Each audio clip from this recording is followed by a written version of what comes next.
Saudara, apakah keterangan pada saksi yang merupakan terdakwa kasus perintangan penyidikan pembunuhan Yosua bisa menguntungkan Richard Eliezer?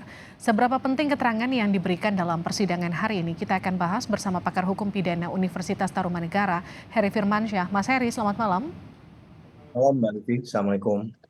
Waalaikumsalam. Kita juga masih menunggu Roni Talapesi, ini adalah kuasa hukum Richard Eliezer yang saat ini masih berada di persidangan namun akan segera bergabung bersama kami. Saya ke Mas Heri dulu. Mas Heri, bagaimana Anda melihat jalannya persidangan hari ini? Seberapa penting kesaksian dari 4 terdakwa kasus perintangan penyidikan ini untuk dihadirkan di persidangan? Ya, tentunya kalau ditanya penting, jawabannya sangat penting ya Mbak Livi ya. Apalagi tadi kalau kita memperhatikan dengan seksama keterangan-keterangan tadi itu kan memverifikasi, memvalidasi bahwa sebelum beliau meninggal itu posisinya Pak FS, Pak Ferdi Sambo dengan korban adalah jarak waktu kejadian itu nggak jauh berbeda ya, dan di TKP begitu di tempat kejadian perkara. Kemudian kita memperhatikan juga saksi sudah mulai nyaman untuk menjelaskan ada sedikit kurang tekanan di situ ya. Awal-awal mungkin agak lebih kaku dalam menyampaikan ya. Kemudian juga langgamnya mulai sama, mulai kemudian memperkuat bukti bahwa ada dugaan intervensi di situ oleh Pak FS dalam perkara ini.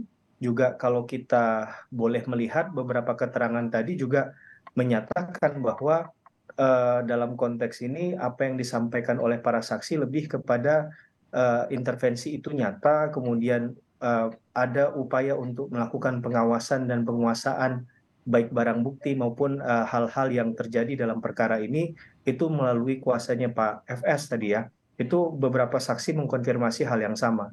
Saya kira itu Mbak Livi. Oke, ketika tadi beberapa saksi mengkonfirmasi hal yang sama, intervensi itu nyata, semua atas instruksi Sambo, bahkan ada tekanan di sana, di mana mereka semua dari mulai saksi hingga terdakwa itu adalah anak buah Sambo. Apakah ini kemudian juga bisa menguntungkan Richard Eliezer dan juga para saksi yang juga terdakwa? Kalau tujuan pembuktian dari kuasa hukum Baradae atau Richard Eliezer adalah bahwa ini pembunuhan bukan akibat dari tindakan sendiri oleh Richard Eliezer, tapi ada kuasa lain yang kemudian memaksakan atau meminta Richard Eliezer untuk melakukan tindakan ini, saya rasa itu poin yang didapatkan tanpa sadar dari hasil keterangan pada hari ini ya, Mbak Livi ya, bahwa dalam konteks ini bagaimana Pak FS tadi, mohon maaf itu berkali-kali memberikan pernyataan-pernyataan yang seakan-akan khawatir sekali bahwa proses hukum yang berjalan pada saat banyak orang datang ke TKP yaitu penyidik itu agar ini berusaha tidak kemudian disampaikan secara bebas tanpa sepengetahuan beliau kan. Hmm. Eh, jadi hal ini juga akan bisa mengindikasikan adanya kekhawatiran begitu. Saya nggak tahu kekhawatiran apa yang dialami atau dirasakan oleh Pak FS ya. Nanti akan kita dengar dari keterangan Pak FS sendiri. Tapi setidak-tidaknya dari beberapa saksi yang menyampaikan tadi, sekali lagi ada upaya untuk agar perkara ini di bawah pengawasan dan penguasaan beliau. Bahkan ketika ada bukti yang sudah disampaikan kepada Polres Jakarta Selatan itu pun coba untuk dikonfirmasi lagi oleh Pak FS Oke. dan Uh, dipastikan tidak kemana begitu. Baik, Mas Heri, kalau tadi juga sempat terungkap di persidangan kalimat dari saksi yang menyatakan bahwa Ferdi Sambo menangis, kemudian ia menyatakan kepada para terdakwa yang juga saksi, ikuti saja apa yang kemudian diinstruksikan oleh Sambo, Sambo yang akan bertanggung jawab. Bahasanya kurang lebih seperti itu. Apakah kemudian ini bisa mengubah hasil akhir dari persidangan nanti pada akhirnya? Persidangan memang belum tuntas semua ya Mbak ya, belum lengkap karena keterangan dari terdakwa pun belum didengarkan begitu ya. Bahkan keterangan ahli juga yang akan lebih mengkonfirmasi adanya tindakan pidana ini, terutama apakah di 338 atau 340 KUHP kan belum tuntas ya. Tapi kalau memang dilihat dari pernyataan itu dan kemudian nanti bisa dikonfirmasi dengan keterangan saksi lain dan juga alat bukti lain, saya rasa itu jadi penanda yang bisa jadi pintu masuk awal adanya kecurigaan ya dari jaksa penuntut umum maupun dari majelis hakim yang menyidangkan perkara ini, mengapa sampai sebegitu ngototnya seseorang orang melakukan sesuatu tuh ada teori kalkulasinya, Mbak Livi. Hmm, Hal yang ingin dicapai, ada tujuan yang ingin diperoleh dari situ. Untuk kelasnya Jenderal Bintang 2, saya rasa sebagai pemimpin memang biasanya bertanggung jawab terhadap tindakan dari anak buah.